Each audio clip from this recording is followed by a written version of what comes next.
5 minutes after 11 o'clock. Thank you for tuning in. Robin, when we were kids, magic was something we were curious about, right? We wondered about it. You'd see like or hear stories about people with secret magical words, right? Abracadabra, magical words that open a door, right? I still am enthralled with that. Yeah. Well, like right now, if I come into the studio, I have to enter like a magical password into this device, and the door opens up for me. And if you don't know that magical word, you can't get through the door. That's right. Exactly. I have a magical card in my wallet that pays for things. I don't exchange any cash. I just slide it through a thing and boom, I'm done.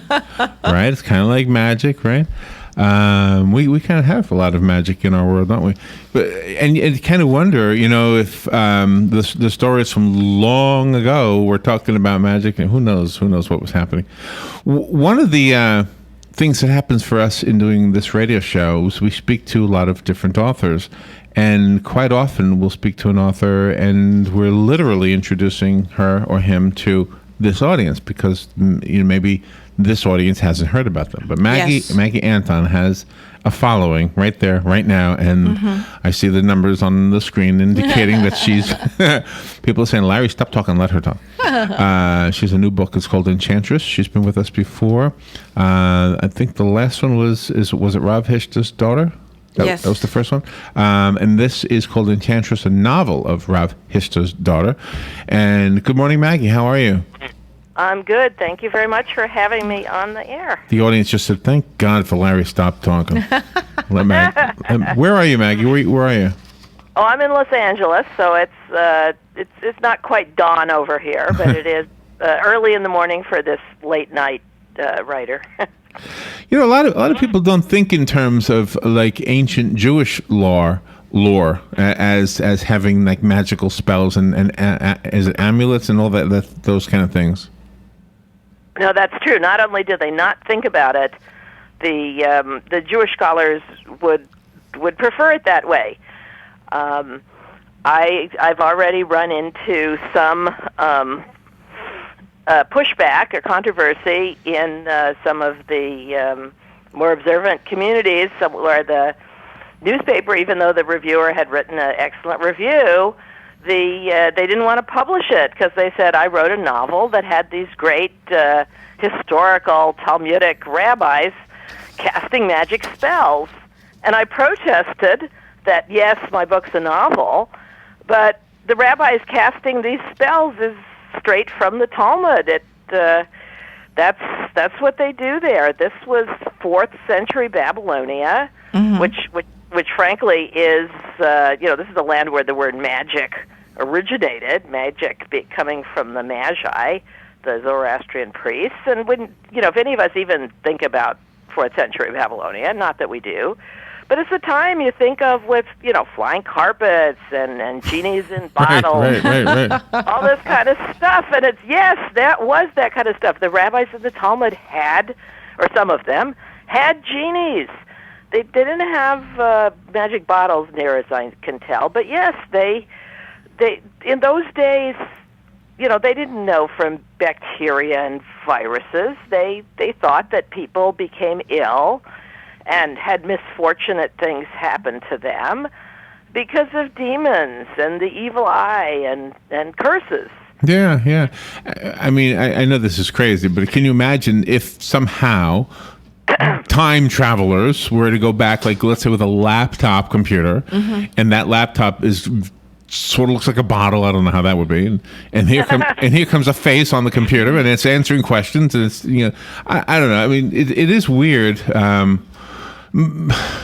But I know you were talking about the magic with your magic card key, and I was thinking, I have a magic device in my kitchen. I put something in it and push a button, and it gets hot. Yes, right? Yes. It's magic. Yeah, and if you're in an airplane, there's usually carpeting, so it's flying carpet. Right. Yeah, we do have flying carpet. That's right. The magic that I write about, for the most part, and it's all authentic magic. No offense to J.K. Rowling, who made up all her spells. My spells come from authentic sources, from the Talmud, from magic manuals that they have probably literally unearthed since back then. And the vast majority of magic spells and incantations were for healing and for protection because, people got sick a lot in the old days and they didn't have antibiotics and things like we have now. So they would call a sorceress to write an amulet for them or an incantation bowl, and she'd write the spell and call upon the angels to protect them and to make all the demons who were bothering them and making them ill, they should leave and flee and go away. And frankly, I think these spells could very well have been effective. We know the placebo effect is real. The placebo, yeah. And people get better when they take a placebo, even when they know it's a placebo.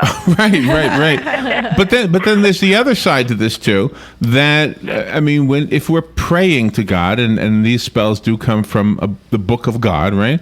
Mm-hmm. That maybe God is just simply answering the prayer. That's kind of magic in itself, I guess. Seems magical. Actually, you've hit on a real kind of sticky widget. It is a, the borderline between magic and a miracle can be kind of fuzzy. Maybe if voodoo is doing it, it's magic, and if Catholic saints are doing it, it's a miracle. And I don't even want to go into there, but yes, we're talking about addressing the unseen world to help us with some problem we have in this world that we are overwhelmed with, or we don't know how to solve it. Certainly the next most popular after the healing magic were love spells.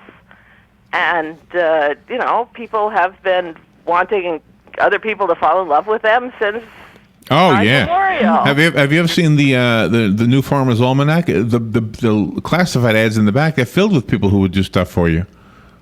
I just got an email like this weekend from a woman who asked me if I could write a love spell for her. Oh, gosh! Oh goodness! I'm gonna, there's a new line of business for me, but it actually in Enchantress there is a love spell.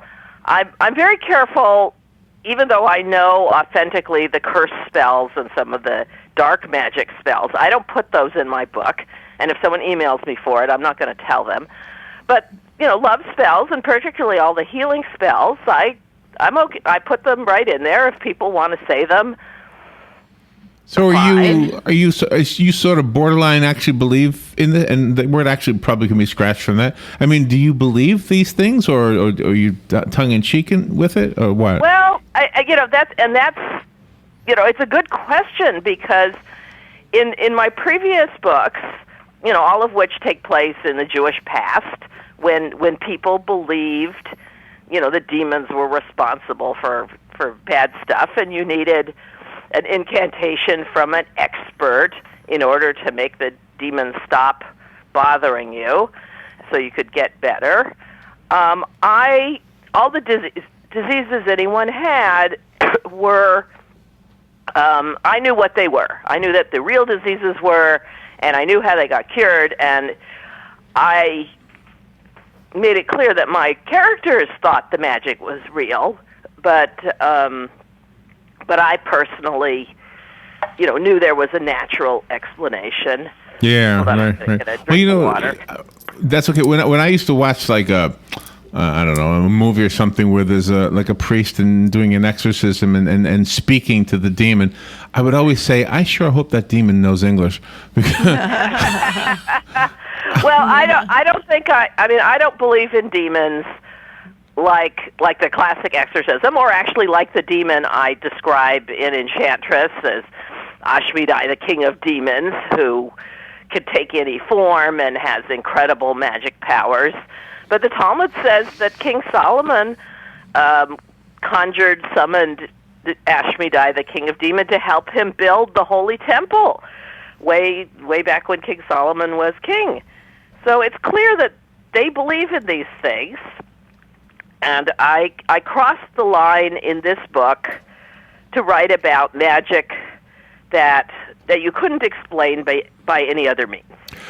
Well, we are certainly interested. Now we're going to learn about the characters and the storyline in Enchantress. We'll be fair to the book, in other words, but we're just so fun talking to Maggie about these things.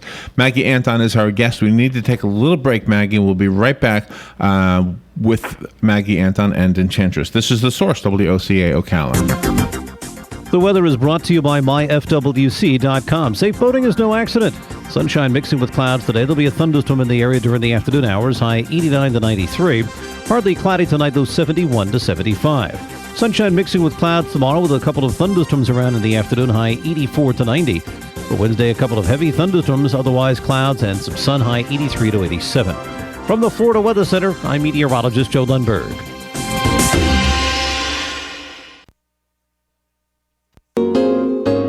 Sign up for this year's Marion County Heart Walk and be part of a local movement that's helping others live longer, healthier lives.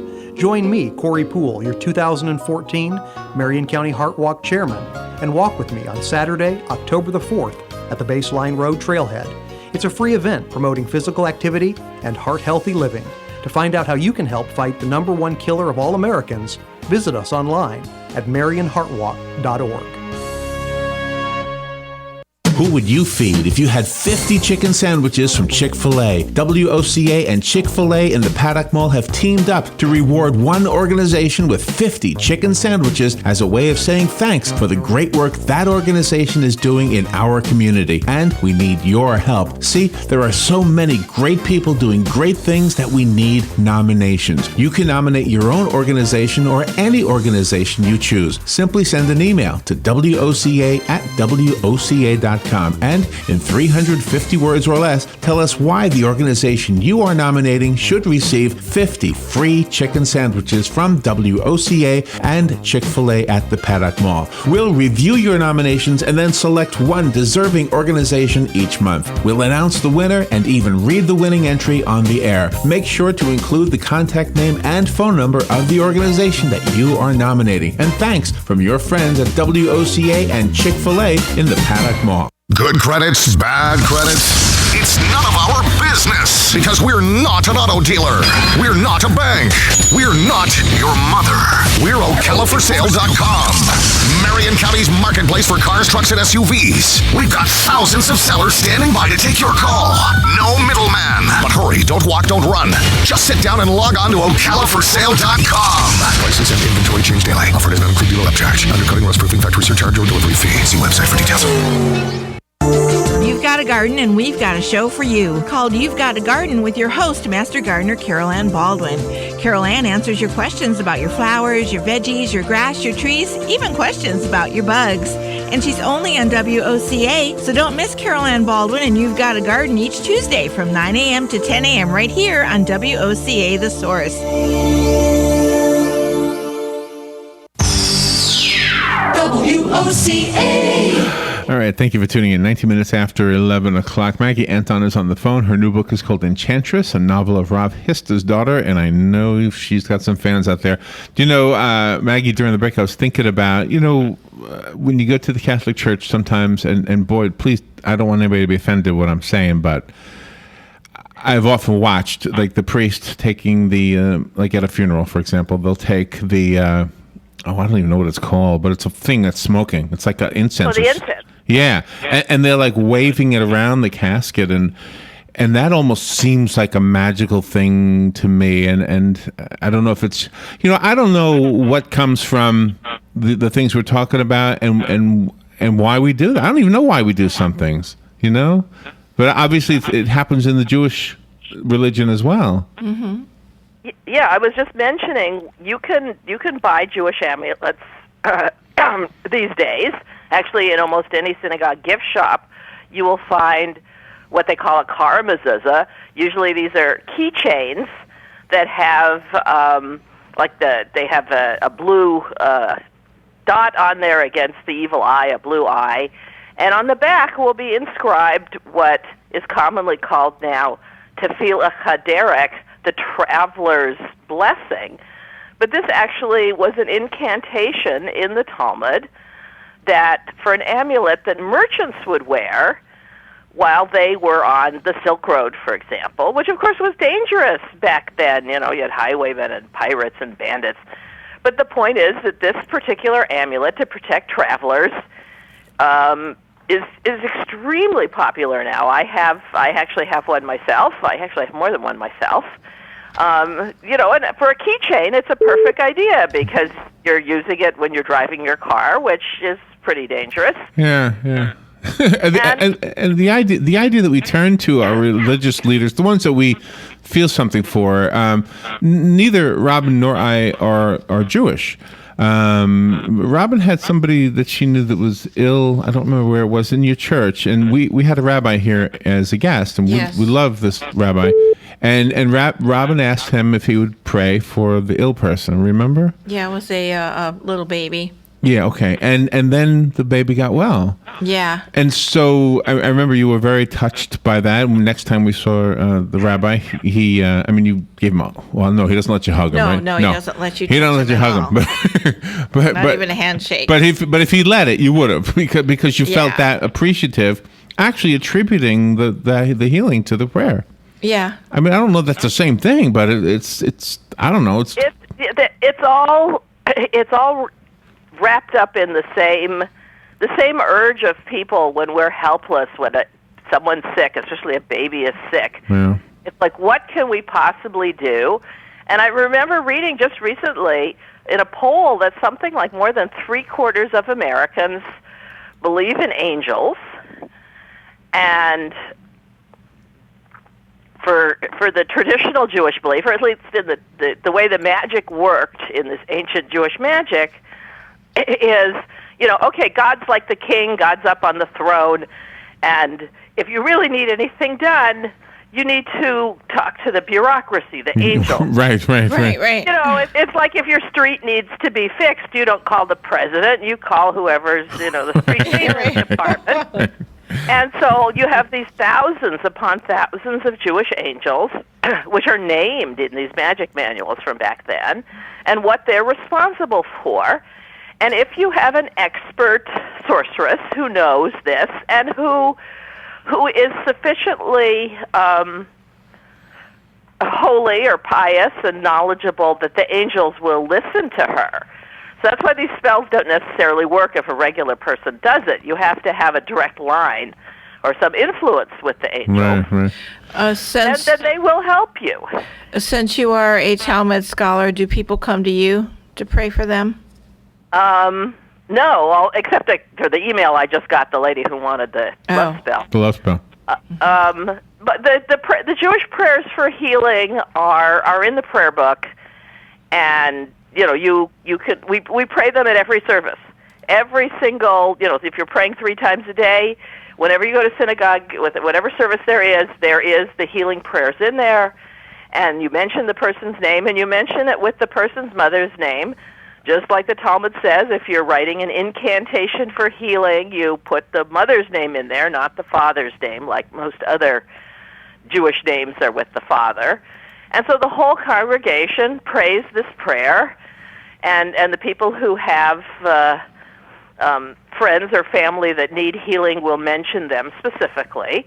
And this is done every synagogue, doesn't matter if it's Reform, Conservative, Orthodox. We all do these healing prayers every service with people specifically named. And is there a power in the congregation addressing the world? Who knows? I mean, as you said, there's so much nowadays that we would consider magic.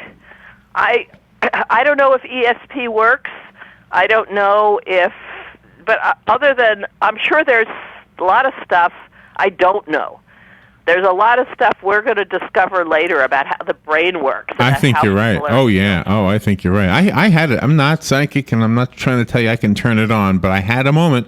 I was half asleep, and I saw this lady calling me, and I didn't wonder if she was. I knew she was. And the phone rang right then. It was kind of weird. I mean, I wish I could tap into that anytime. So I do believe that we have that extra sensory perception. I don't know how to work it. There's something. And anyway, certainly as my bubby, my grandmother, who's been dead now for many years, would say about these things, can't hurt. Now that sounded Jewish to me. Can't hurt. Yeah. Let me at least the healing magic. I don't know about the curses. I'm not But people, I mean, it's interesting. We're the 21st century, and I'm writing about 4th century Babylonia. I never have to explain to anybody what a demon or the evil eye is. Everybody knows, even now. You're right. So let me ask you this, because it is 4th century, and it is the Kindle edition, by the way, reads to me. It speaks to me. I have a voice, so that's magic in itself. Yeah, you're right. And I don't always understand when there's a name like Oh, right. Like, Hista or Histaduk. Histaduk? Is that how you say it? Histaduk. Duk is the word, Persian word for daughter. You know, like Bach. You know, we have to spit to say is that okay? Bach. All right. like Well, Bach is Duk. So Histaduk. I got to get a Jewish computer reader then. When they are making an audio version, and so I certainly hope they're going to pronounce everything correctly. when Jewish men go and they meet Jewish women and then they get married, is there any kind of misconception that a Jewish man won't marry a Jewish woman if she's more learned than he is? Well, I think, frankly, that's not a Jewish thing. I think that's a every man kind of thing. You know, it's like part of like, that's right. You know, we want to be the smarty. Their glasses off. The guys want to be smarter than their wives, and women have always been told to hide their knowledge and their. We tell you to hide everything. Yeah. Yeah. Right. No. It's I mean, just funny personally. When my husband, when he wasn't my husband, when he was proposing to me, at some point he was telling me he wanted to marry me because he wanted to marry a woman who was smarter than him, and that way we'd have really smart kids. And I always thought, well, that just proves he was really a lot smarter than he thought he was. Oh, that's funny. The one thing that I've heard people say about the Bible, gosh, I wish we had more time to speak, but the one thing people say, and I'm not, when I say the Bible, I mean the Old Testament, New Testament, that's the Christian way of referring to it, that women included in the Bible in these pivotal roles is kind of evidence that these are true stories, because in the real, if somebody was really writing a story that was fiction back then, they wouldn't have included women. Oh, that's a very strong point. The Talmud is adamant that sorcery is the province of women, and they consult these women. They certainly consider them experts. It was astonishing to me. I came across a scene in the Talmud where rabbis consulting the head sorceress. And I'm going, the head sorcerer, excuse me, how do you get to be the head sorceress? Is there like Hogwarts or something in Babylonia? You know, there must be a hierarchy. You have to, I mean, someone must choose who's the, it just totally changed my mind, my view, to think that these are not like old ladies with pointy hats living in caves. They are part of an organization. They I don't know, they vote or they discuss or they somehow they choose who's the head. Really? It is fascinating, isn't it? Gosh, the book is called Enchantress. You're going to have to trust me. This is a good one. Call me if you want. Call me right now if you want the copy that Maggie sent us. I'll leave it here for you. It's Maggie Anton is the author, of course. Maggie, do you have a website? Yes, I do. Very easy, MaggieAnton.com, just like my name's spelled like it sounds, with MaggieAnton, and you'll find out there's an excerpt from the books. There's all kinds of Talmud references. There's maybe I should start maybe next. I'm still developing the website constantly. Maybe I'll put a section in there under spells. There you go. Oh man, everybody will be going there.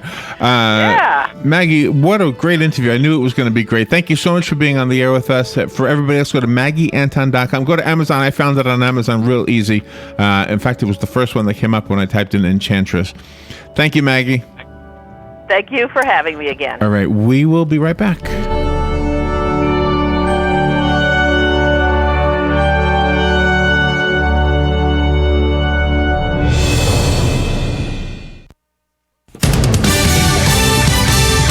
News Radio, I'm Karen McHugh. California wildfires force hundreds from their homes. 2 wildfires are forcing evacuations for more than 500 homes. One fire is in the central part of the state near Bass Lake, while the other is further north, east of Sacramento. Fire crews are working by air and on the ground to put out the fire that has so far burned at least 21 structures. Fox News Radio's Tanya J. Powers. Secretary of State John Kerry's in Paris trying to build an international coalition to take on ISIS. That includes Iraq, where he said its formation of a new government is key. Get the government and watch what happens. And that's exactly what's happening. So I hope you feel that the push and the risk was worth it. Other Arab nations say they'll take part in airstrikes. Orders for Apple's new iPhone 6 are off the charts. More than 4 million pre-orders have poured in over the past 24 hours, the demand surpassing the current supply. Fox News, we report, you decide. Worn out shocks and struts make your car handle like a banana boat being towed by a super tanker. Fix that pavement pontoon now and get 4 qualifying Napa or Rancho shocks and struts for the price of 3 with a mail-in rebate offer. So stop sloshing around and conquer the job with Napa Know-How. Mail-in rebate offer for Visa prepaid card in the amount of the lowest cost unit at participating Napa Auto Parts stores. Offer expires 10/31/14. At the Home Depot, buy 1 or more pallets of GAF Royal Sovereign 3-tab shingles and save up to 20%. Let's raise the roof, but lower the cost with bulk pricing on GAF, America's #1 shingle, featuring advanced protection technology. This is worth shouting from the rooftops. Let's do this. Up to 20% off 1 or more pallets of select GAF shingles. More saving, more doing. That's the power of the Home Depot. Valid through September 17th, U.S. only. See store for details. Here's what you may have missed on the John Tesh Radio Show. If you make it past year 7, odds are very high you'll probably stay together forever. Couples are usually into a groove and know what their lives together will be like as they move forward.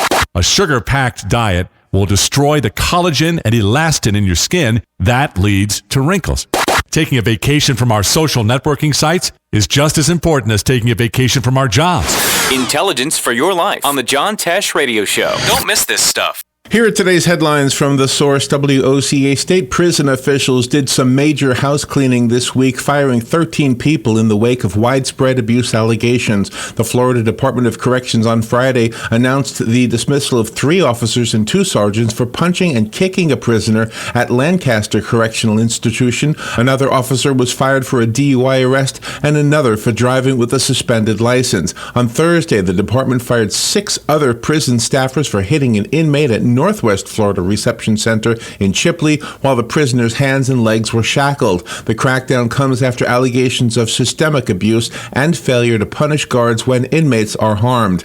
Last week, the department announced a new zero-tolerance policy for employee misconduct. The Florida Department of Law Enforcement says they will also take the lead on some 82 open cases. Meanwhile, a mental health advocacy group on Tuesday filed a lawsuit against the department alleging officials and contractors ignored widespread abuse of mentally ill inmates in a Miami prison. Incompetence and corruption are the targets. One report issued last Wednesday even described an officer who resigned after one of the prisoners on his work crew took a bathroom break in the woods in Pasco County and never returned.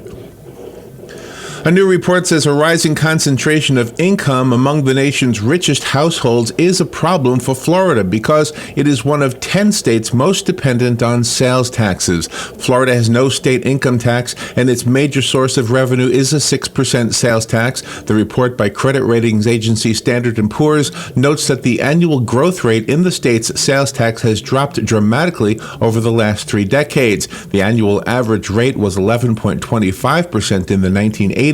But it has dropped since then and is averaging just below 2% since 2009. Most economic activity comes from consumer spending, a key driver of growth, but consumers have become increasingly reluctant to spend as median incomes have barely increased over 3 decades and remain lower than they were in 2007 when the Great Recession began. Florida's median family income, according to recent U.S. Census data, is about $46,000 a year. By contrast, forecast, the top 1% of earners has prospered for more than 30 years. Adjusted for inflation, their average incomes have nearly tripled to $1.26 million since 1979, according to the IRS. Florida's own economists, however, continue to predict steady and sustained state revenue growth in the next several years. More recent numbers show that state taxes are now growing between 4% and 5% annually. They also say that the state is shielded because state coffers are dependent on tourists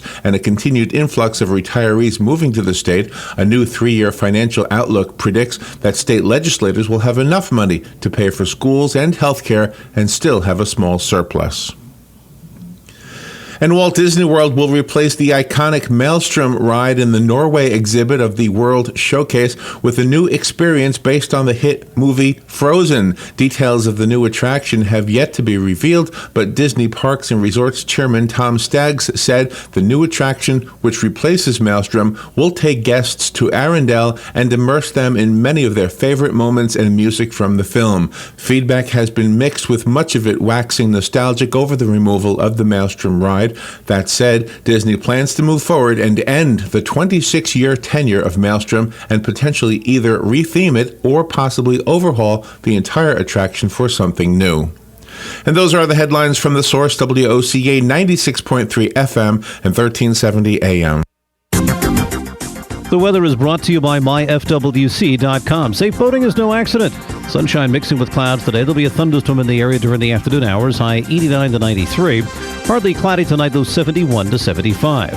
Sunshine mixing with clouds tomorrow with a couple of thunderstorms around in the afternoon, high 84 to 90. For Wednesday, a couple of heavy thunderstorms, otherwise clouds and some sun, high 83 to 87. From the Florida Weather Center, I'm meteorologist Joe Lundberg. Who would you feed if you had 50 chicken sandwiches from Chick-fil-A? WOCA and Chick-fil-A in the Paddock Mall have teamed up to reward one organization with 50 chicken sandwiches as a way of saying thanks for the great work that organization is doing in our community. And we need your help. See, there are so many great people doing great things that we need nominations. You can nominate your own organization